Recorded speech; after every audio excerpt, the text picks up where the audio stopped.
Hello, my name is Sarah Ramlawi, Design Lead for Stellar Technologies. I'm pleased to introduce our team, beginning with Logan Tomes, Team Deputy, Mohammed Manai, Propulsion, Kyle Pritchard, Trajectory, Elias Medina, Structures, Savannah Saucedo, Recovery and Cost Analysis, Nick Nguyen, Flight Loads, Kadar Joglikar, CFD, and Brandon Mondragon, GNC. Throughout this presentation, you'll see the narrator of the slide on the bottom corner. Today's agenda includes customer requirements, mission profile and concept of operations, introducing our launch vehicle Axion, simulation of launch trajectory, our inboard profile, mass and inertia calculations, internal loads of stresses for ground loads followed by wind loads, reusability, preliminary cost estimation, fault analysis, alternative design, followed by our conclusion. Our customer X Quadrum has the following requirements. The system shall be 1.5 million or less per launch of payloads of 50 kilograms. Launches greater than 50 kilograms should be no more than $30,000 per kilogram. The system should have a range of 800 kilometer orbital altitude delivery capacity and should perform a polar orbit and deliver a 50 kilogram payload. The launch vehicle must be launched from Vandenberg Air Force and should be ready for launch within 24 hours. The system should have a 50-inch diameter core stage. Our orbital trajectory and launch site requirements. So it's going to be an inclination of 90 degrees. It's going to be an orbital type, will be polar. The target altitude is 800 kilometers. Target delta V is 7.458 kilometers per second. We'll be launching from Vandenberg Air Force Base and be using the launch site latitude of 34.7 degrees. Vandenberg's good because it provides a safe polar orbital launch and it allows a high inclination payload orbit. Here is our concept of operations for the launch vehicle's ascent. The launch vehicle will take off from Vandenberg Air Force Base and begin a gravity turn after a set altitude is reached. It goes through a normal ascent with a main engine cutoff and second engine ignition. The second stage is a cluster of engines, firing 4 engines first, then 2, and finally the last engine. After second engine cutoff, a coast phase begins, at the end of which a kick burn occurs, as well as payload insertion. Here's a table showing the times that each stage of the ascent occurs. This was taken from our trajectory simulations. The total trajectory takes 54.26 minutes, with the power descent phase taking 6.6 minutes and the coast phase taking 47.6 minutes. I am proud to introduce our launch vehicle Axion with a total dry weight of 674 kilograms. It has a payload capacity of 50 kilograms. This is a 2-stage to-orbit launch vehicle with an aspect ratio of 12.7. For our first stage, we're utilizing a toroidal aerospike engine that uses nitrous oxide and RP1. For second stage, we're using 7 liquid augmented solid rocket motors and with a solid fuel and a monopropellant of nitromethane. The total height of our vehicle is 14.6 meters.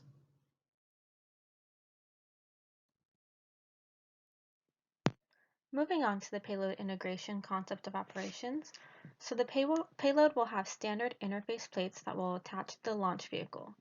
The payload and launch vehicle will arrive to Vandenberg Air Force Base, and then the launch vehicle will be assembled. The payload and launch vehicle are then mated and transported to the launch pad, where it is then erected and the vehicle begins to be fueled, and all of this occurs within 24 hours of the payload arrival. Here are the assumptions used in the trajectory simulation analysis. We assume that 90% of delta V losses occur during first stage ascent, and there is a total delta V loss for the entire mission of 2.03 kilometers per second. A structural mass ratio of 0.086 was used for stage 1, and 0.12 was used for stage 2. Stage 2 is noticeably higher due to the fact that there are 7 liquid augmented solid rocket motors used for that stage. The ISP for stage 1 is 285 seconds with a thrust of 150,000 newtons. Stage 2 has an ISP of 290 seconds and thrust of 3,800 newtons per liquid augmented solid rocket motor. Stage 1 uses nitrous oxide and RP1 as propellants with a mixture ratio of 6. Stage 2 uses a solid motor grain of ammonium perchlorate, HTPB, and aluminum with a nitromethane monopropellant. It has a liquid propellant to solid propellant ratio of 3. In order to reduce the gross liftoff mass, we are also going to be coasting from 300 to 800 kilometers. This coasting period will take about 48 minutes and will require a kick burn of 132 meters per second at the end of the coast phase. This is shown in the graphic. To calculate the gross liftoff mass for the launch vehicle, the total delta V design was used. Also, 90% of the total drag and gravity losses were assumed to be in the first stage. This is because of the more vertical orientation and thicker atmosphere. It was found that the lowest gross liftoff mass was 11,266 kilograms, and this occurred when 45% of the required delta V was provided by the first stage.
Here is the trajectory analysis for the launch vehicle. At about 3 kilometers, we initiate a gravity turn using a pitch kick. At the same time, we throttle down the thrust on our engine in order to reduce the max Q, which happens soon after and has a value of about 13.8 megapascals. After first stage burnout, staging occurs, and 4 liquid-augmented solid rocket motors ignite, burning for about 50 seconds. This is followed by 2 more lasrums, and then finally 1 more. During the last lasrum burn, the launch vehicle will also manually pitch downward in order to achieve 0-degree flight path angle at the end of the 400-second burnout. Also notice that altitude and velocity do not flatten out after burnout, since this is the beginning of the coast period.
Here is the graph for altitude versus time for the entire launch.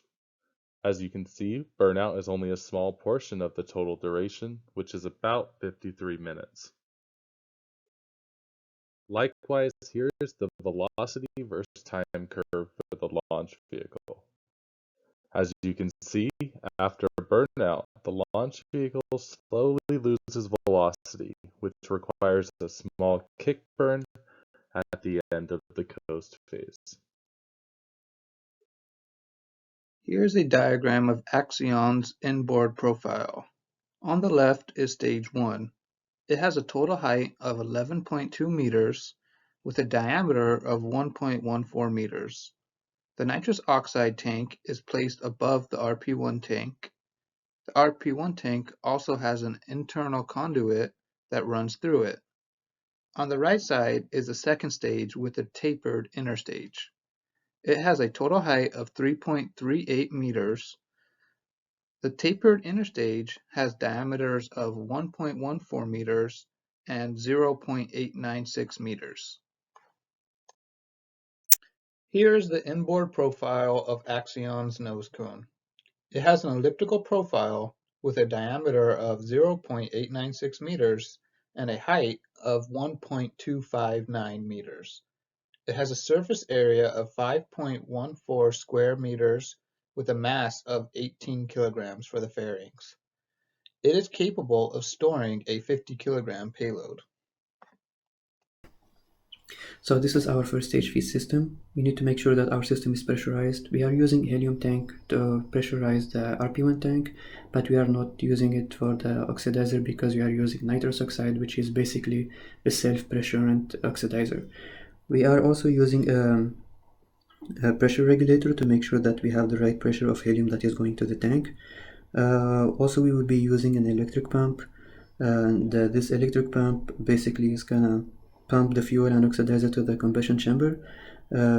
Because we have a small engine, the turbine power is going to be around 35 kilowatt or 50 horsepower, and based on that, the ion lithium battery is 18.75 kilogram based on a battery density of 44 kilogram for 11.6 kilowatt hours. In sizing the aerospike, as well as the second stage bell nozzles, the rocket propulsion analysis program is used in determining the geometry.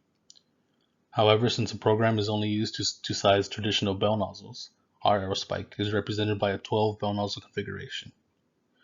Here we have the total exit area of the 12 bell nozzles equal to the top area of the spike, highlighted here on the top right corner. From this new area, we determine the diameter of the spike, dimensioned here on the top left corner. And the throw obtained from the program is kept the same at 0.03 meters. From these dimensions, we approximate the mass of the spike to be around 183 kilograms, and the expansion ratio obtained from the program is 10.47. My name is Nick Nguyen, and right now I'll be going over the engine materials choices. We've down selected to 4 candidates, and most of these are all Inconel alloys except for the last one, which is a nickel chromium superalloy. They have the same, all of these materials have the similar properties, and we'll be down selecting to 2 final candidates based on these 2 criteria, density and thermal conductivity. The reason we chose these criteria is because density directly affects our mass estimation for the entire rocket. It dictates how many kilograms in addition we need to add more into our system. And so the lower density will result in lighter materials use and lighter weight addition in general. Thermal conductivity dictates how easy heat transfer can occur in between the materials. And so we thought that the lower thermal conductivity would result in a better performance for an engine nozzle, and thus we would look for a lower value in thermal conductivity. At a glance, quickly we can eliminate candidate number 1 due to its higher density compared to the other ones, as well as higher thermal conductivity compared to the other 3 candidates. Now that we have down selected to 3 candidates, here are our choices. We have chosen Inconel 718 for the first stage aerospike, presented in red, and the Haynes 230 for the second stage bell nozzles, indicated in blue. And let's first go over the Inconel 718. We've actually consulted with a neurogeographic expert on nozzle materials, and he also suggests that we should use 718 for the aerospike engines. Further research showed that the Inconel 718 material has already been previously used for smaller scale aerospikes, so it's a proven technology, and it has relatively low density and thermal conductivity also. Moving on to the Haynes 230, you can see that the thermal conductivity is very low, but the density is very high compared to the other candidates. Our design for the second stage consists of a 7-engine cluster, and with the firing sequence of 4 engine cluster firing at the same time, and then 2 and then 1.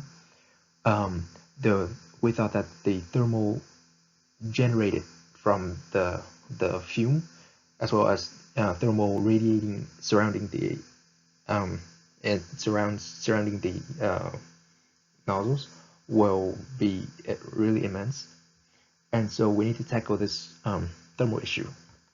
We decided to choose the Haynes 230 because it has the capability to lessen the radiating heat generating from this engine, and we felt that the higher materials density is worth it in order to mitigate this thermal problem. Cooling the first stage aerospike engine by using film cooling. This is going to happen within the combustion chamber, and it's going to coat the inner surfaces. This is important to keep the throat cool and as well as maintaining overall reusability of the engine.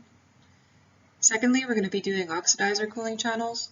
You can see in the diagram below, they'll be channeling nitrous oxide between Inconel and brazed copper sheets.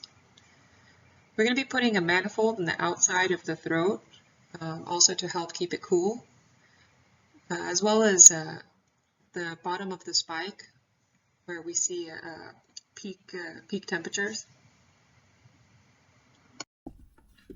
For the thrust vectoring control system for the first stage, we will be using a secondary injection thrust vectoring control system. We will have 6 injectors placed on the spike, and we will be using nitrous oxide to spray it on the surface of the spike. For example, let's say if you want to pitch the launch vehicle on this picture to the right, we inject more nitrous oxide on the left side of the spike. The oxidizer will create a bow shock, which will increase the gas velocity on the surface, and that will pitch the launch vehicle to the right. Also, the gimbal range is 0 to 4 degrees. Hello everyone, my name is Kedar, and I'm going to be talking about the CFD of the aerospike engine. The simulation was done in ANSYS Fluent Student version 2019. The domain is shown below as a 2D cross-section of the engine. You can see the inlet and pressure outlet, the walls, the aerospike, the outer fluid domain, and the symmetry where the entire domain was reflected to ease computation time, since the entire structure is symmetrical. We can now jump into the results of this solution. The velocity contours are shown. The nozzle throat has around 1100 meters per second, the nozzle exit at around 1900 meters per second, and using reference photos, we can see that our flow has most of the structures that are seen in aerospike flow. Here we have the temperature contours of the aerospike. The hottest temperatures are in the combustion chamber and a thin film along the aerospike. Here we have the temperature probe points. They're labeled 1 through 6, and they go along the surface of the aerospike. We wanted to see the temperatures at these locations to make sure that the materials we use are correct. After convergence, we found that the temperatures at these points were the following. The hottest temperatures at points 1 and 2, points 3 and 4 following, and points 5 and 6 having the least amount of temperature. Finally, the summary of the CFD formulation. Here we see the solver type was density-based steady state, the model equations, energy and K epsilon. The fluid type was ideal gas with Sutherland viscosity, and the inlet and outlet were pressure type. The mesh itself was pretty high quality with the orthogonal quality and skewness quality being excellent. This is our second stage feed system. We are using nitromethane as monopropellant, so we need to make sure that the tank and the system are pressurized. We will be using a helium tank like in the first stage with a pressure regulator. The fuel will be pumped to the chamber by using the same electric pump, powered by a battery of mass 6.34 kilograms, using the same density as we used in the first stage. The mass flow rate of the nitromethane is 1.07 kilogram per second. The second step has a cluster of 7 liquid augmented solid rocket motors with a grain diameter of 0.23 meters and a length of 0.5 meters, each with a solid fuel of ammonium perchlorate, HTBB, and aluminum mix, with a burn time of 52 seconds and an end burner design. And as you can see on the diagram on the left, it includes monopropellant injectors that inject the monopropellant up into the combustion chamber. Each one has a solid mass fuel flow rate of 0.35 kilograms per second, an aluminum case, and a chamber pressure of 4.3 megapascal. And each one is capable of delivering a thrust of 3,800 newtons. As stated before, the rocket propulsion analysis program was used in determining the geometry for the nozzles. The inputs for the program were based on the trajectory as well as knowledge of previous solid rocket motors. There are a total of 7 nozzles, all identical, each with a mass of 2.21 kilograms and an expansion ratio of 39. For the thrust vectoring control system of the second stage, we will be using two systems. A side called gas thrusters, and I will talk about it in the next slide, and we will be using also a gimbal system for the last burn. This gimbal system basically has two actuators placed 90 degrees apart. So basically this gimbal system will control the pitch and yaw. So as I mentioned before, we will be using a site called gas thrusters. So basically each thrusters has three nozzles. As we can see in the diagram, the three nozzles will be fed by one hydrogen tank. Valve 1 will be used to fill the hydrogen tank on the ground. So basically valve 2 will remain closed during the filling and also during the mission. It will just open when the control system needs to stabilize the launch vehicle. Also, we can see in the diagram we have a pressure regulator and a relief valve to make sure that we have the right pressure in the whole system. Also, each nozzle has its own filter and valve, so they can work individually. These thrusters will be used during the whole mission to control the roll. Here we have Axion's launch vehicle characteristics. The total length of our launch vehicle is 14.63 meters with a dry center of gravity of 7.6 meters from the indicated reference. The wet center of gravity is 7.4 meters. Axion's second step uses the 7 Latrum engines and uses HTPB and nitromethane propellant. The first step uses a toroidal aerospike engine and uses RP1 and nitrous oxide as its propellants. Here we have Axion's tank sizing. The chart summarizes the values used to calculate the total tank height and tank masses for each step. For step 1, the height of the nitrous oxide tank is 7.218 meters, and the height of the RP1 tank is 1.756 meters. For the second step, the height of the HTPB tank is 0.634 meters, and the height of the nitromethane tank is 0.458 meters. Next, we have the tank masses at each step. The mass of the nitrous oxide tank is 104.4 kilograms, and the mass of the RP1 tank is 21 kilograms.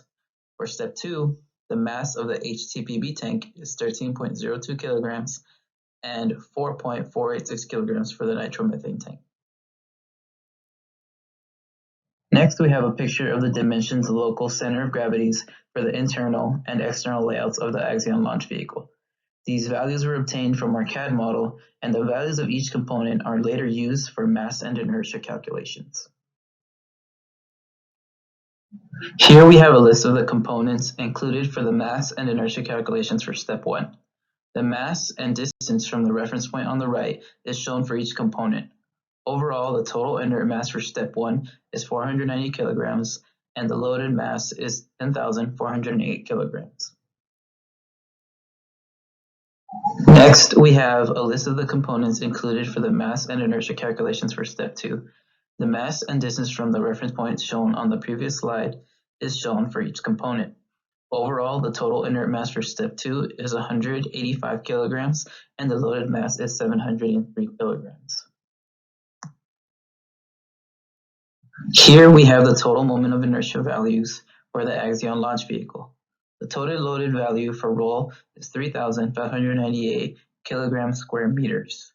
The total dry and wet pitch values for the launch vehicle are 16,927 kilograms square meters and 75,284 kilograms square meters respectively. Finally, we have Axion's total inert mass of 674 kilograms and a total loaded mass of 11,111 kilograms. Here we have a comparison of our launch vehicle to Rocket Lab's Electron launch vehicle. At a total length of 17 meters, the Electron launch vehicle has an inert mass of 1,200 kilograms and a loaded mass of 13,000 kilograms. In addition, Electron's payload capability ranges from 150 to 225 kilograms and delivers to a sun-synchronous orbit of 500 kilometers. At a total length of 14.63 meters, Axion has an inert mass of 674 kilograms and a loaded mass of 11,111 kilograms. Furthermore, Axion's payload capability is 50 kilograms and it delivers to a polar orbit of 800 kilometers. Now we will be going over ground loads for the axion. And these are our methods and assumptions. We'll be analyzing the ground loads based on Dr. Edberg's Space Launch Vehicle Designs textbooks. And all of our data are taken from the mass calculations that we previously did to scale the entire system. And the length of the launch vehicle will be counted from the bottom of the first stage thrust structure. So now we'll be looking over at axial loads versus station for the axion.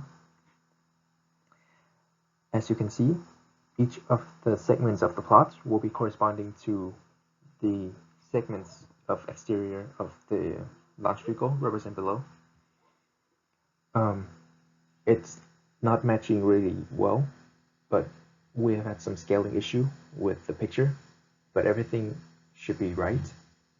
As you can see from the top of the nose cone, it starts at 0 because it's a free end. And as you work your way through the to the bottom, you can see that each of the segment adds a little more weight, a little more axial load on top of the last ones. And you can see that in the middle, the highest jump is going from the top of the oxygen tank, oxidizer tank, to the bottom of the oxidizer tank. And if you notice at the bottom of the thrust structure, our total axial load is at around just a little bit higher than 100,000 newtons, which corresponds to around 11,000 kilograms of mass. And that is actually what we got for our mass estimation. This proves that the axial load versus station for ground loads are correct.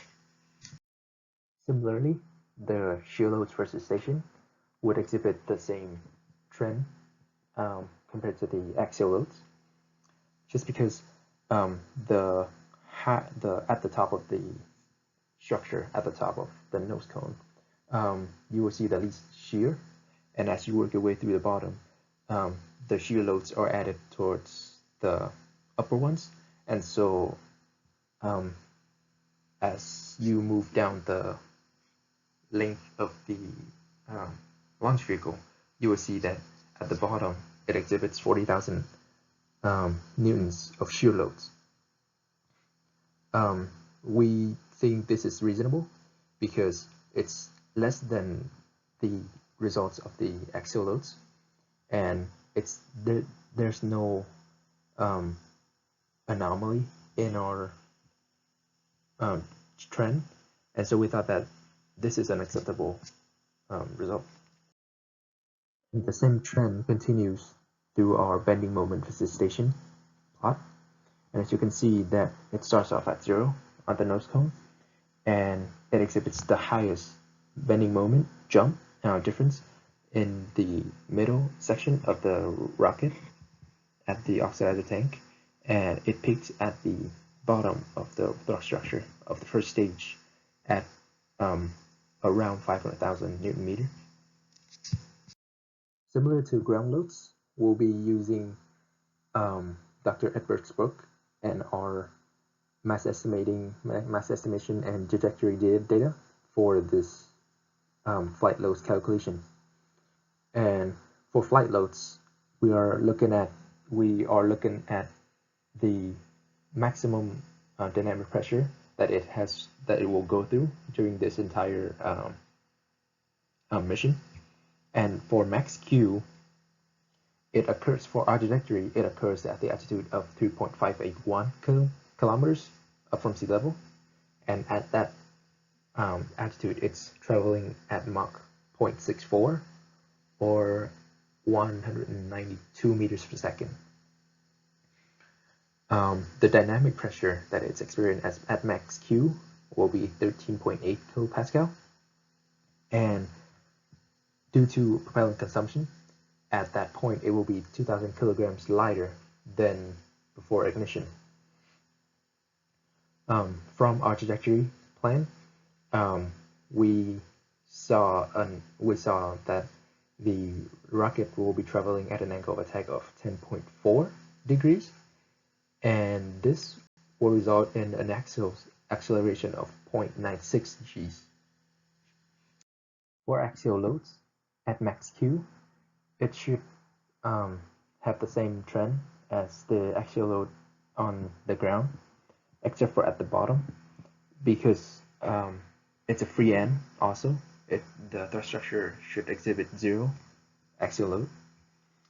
And one other significant thing about this graph is that the axial load would peak at just less than 90,000 newtons instead of 100,000 newtons. This is due to the decrease in propellant mass, and so 90,000 newtons would correspond to around 8,000 kilograms of mass. And so again, this proves that the data is accurate.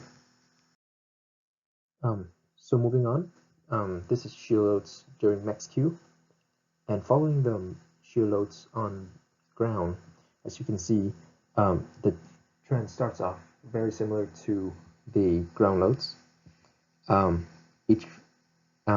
you go down the length of the vehicle, each of the segments is added to the previous segment, and so it peaks at around 5,000 newtons of loads, and then it decreases to negative 12,000 newtons. And during this process, you can see that the data went to 0 at around 8.5 meters, and this is actually the center of mass, counting from the bottom of the launch vehicle. This is actually the center of mass, and we have cross-checked it with our mass estimation calculations, and although it's not the same, the center of mass for both of the calculations are really close. Towards the end of the launch vehicle, you can see that our final value point jumped up to 3,000 newtons, and this is actually the gimbling force of the engine to compensate for the 10.4 degrees during this trajectory ascent. And lastly, this is our bending moment of the launch vehicle at max Q. As you can see, the highest bending moment occurs at the biggest segment of the launch vehicle, which is the oxidizer tank. It peaks at around 60,000 Newton meters. And because we have already accounted for this big bending moment, this is actually our design solution to put the big oxidizer tank closer to the center of mass to stabilize the launch vehicle during ascent for the mission. In estimating the stability of the vehicle, we conduct a vibrational analysis where we determine the natural frequency of the launch vehicle for both the first and second step. Here we assume the launch vehicle acts as a uniform free beam and propellants have no stiffness contribution. From our results on the table on the right, we find that the natural frequency for the first step is 10.22 and 661 for the second step. The natural frequency for both stages are over 1 Hz, which shows us that the launch vehicle for both stages is in fact very stiff and is at least capable of being controlled. In estimating the stability of the vehicle, we will use a transfer function that describes the angle of attack response to the gimbal angle as an input. On the left, we have the transfer function derived from Euler's equations of motion for an axisymmetric launch vehicle. In the middle, we have the values used, and on the right, we have the free body diagram showing where those values come from. Here on the bottom, we have the Simulink diagram showing a step input with a PID controller used to stabilize the system, and the transfer function describing it. As you can see from our step response, our launch vehicle responds fairly quickly and settles at around 1.5 seconds. The PID controller values are here listed on the right, used to obtain this response.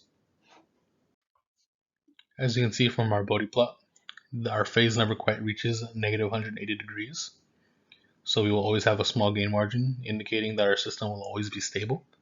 And from our magnitude, at around 15 radians per second, our magnitude starts to decrease, and that shows that our magnitude will be extremely small across the spectrum, indicating again that we have a stable system. And as you can see from the root locus diagram, that the poles and zeros are both on the left-hand side of the S-plane, and that corresponds to the Bode plot from the previous slide, showing that our system is stable. In estimating the stability of the launch vehicle with disturbances, the launch vehicle is represented by a third-order dynamic model, here shown on the bottom, and an LQR control method is used to stabilize the system. And on the right we have the free body diagram showing where those values come from. And all these values for worst case scenario are taken at max Q. And here we have the Simulink model, here with the initial conditions being 0, and then the gain values obtained from the LQR method. And then we have the linearized second order actuator, and although our system is not using a traditional gimbal for thrust vectoring, and instead we are using a secondary injection, this is still included to add a realistic delay, since the thrust vectoring system is not considered to act instantaneously.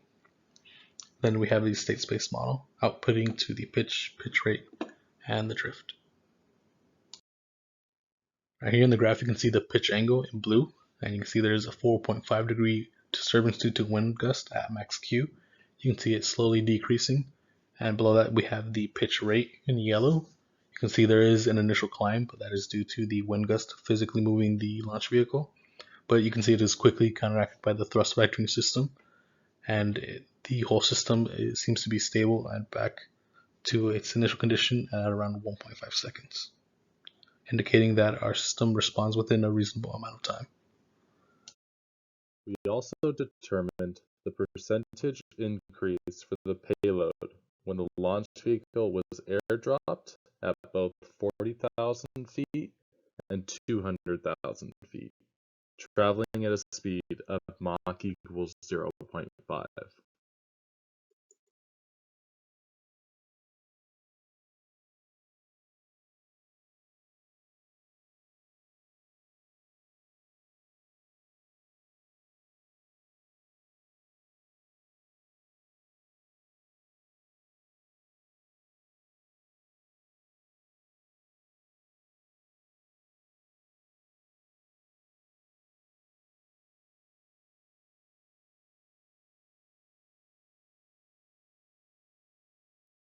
Some potential carrier planes which can be used to launch the vehicle during flight include the C-17, A380, and V-747. The A380 and the V-747 have a considerably lower unit cost, roughly the same payload capability, roughly the same maintenance cost, but the A380 does have longer range.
The results of various air launch scenarios were calculated and shown here.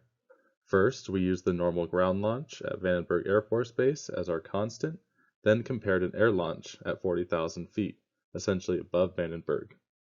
This resulted in a minor increase in payload of only 6 kilograms. We also calculated the result when launched from the North Pole, since one of the benefits of an air launch is the ability to be launched from anywhere, and at the North Pole, the Earth's rotation does not affect the required delta V as much. As you can see, the launches from the North Pole resulted in a lot higher payload increase, but the difference between the 40,000 foot altitude and the 200,000 foot altitude launches are quite minimal.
Since the North Pole is quite far, the difference in payload percent was also calculated for various latitudes, starting at the equator and going to the North Pole. All of these air launches were at 40,000 feet in altitude and compared to a ground launch at Vandenberg Air Force Base.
Here we have a preliminary cost estimation for Axion.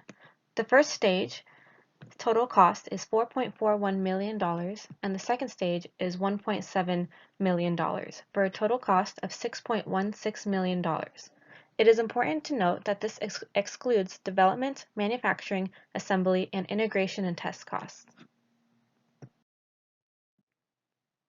Since the majority of our cost is in our first stage, we decided to reuse our first stage. We looked into different methods to do this. One method is using a parachute. This has a low predictable landing, and if it were to land in the ocean, it would cost approximately $500,000 to refurbish it. We also looked into a powered landing system, which is what SpaceX does. It requires sophisticated gimbals and avionics, extra thrust structure support, and extra tanks for cold gas thrusters. Another option is parachute and then capture it with a net. This would be similar to just a simple parachute, but it would require a lower refurbishment cost since it wouldn't land in the ocean. It has been attempted by SpaceX unsuccessfully 4 times.